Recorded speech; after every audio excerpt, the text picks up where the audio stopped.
अगर आप इस चैनल को सब्सक्राइब नहीं किए हैं तो प्लीज सब्सक्राइब जरूर करें और बेल बटन घंटी को दबाना ना भूलें।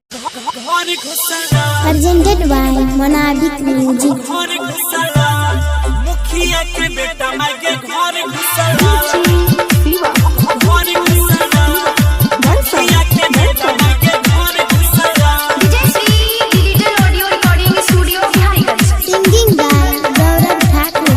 घर घुसला दे बजरल जरल गाय किया दिल के चोली फाड़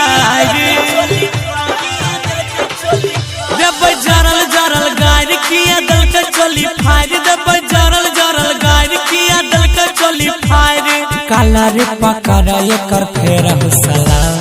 मुखिया के बेटा मांगे घर घुसला, पदुआ के पोता मांगे घर घुसला।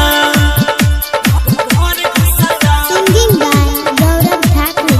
घर घुसला मुखिया के बेटा मांगे घर घुसला, घर घुसला मुखिया के बेटा मांगे घर घुसला। Digital audio recording studio Biharigunj.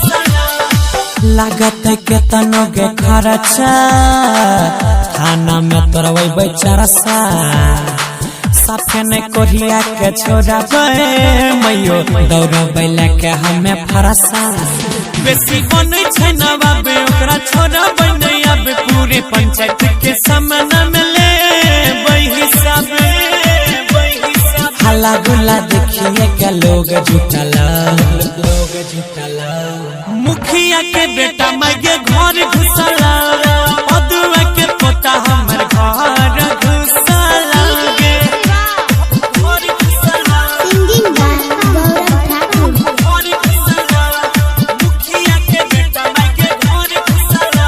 Digital audio recording studio Biharigunj. मारी के लगाई देबै दाती जैतै पागल खाना रांची कोरिया छे बड़िया बंडा हे गए छियै प्रमुख के नाती जाने पशुपति बात गौरव अजय रह साथ हमरा जिंदगी के संग में उ कर देलकै घात हेगे लागे छै कि ओकर करम फुटला छोड़बै ने ओकरा मुखिया के बेटा हमर घर घुस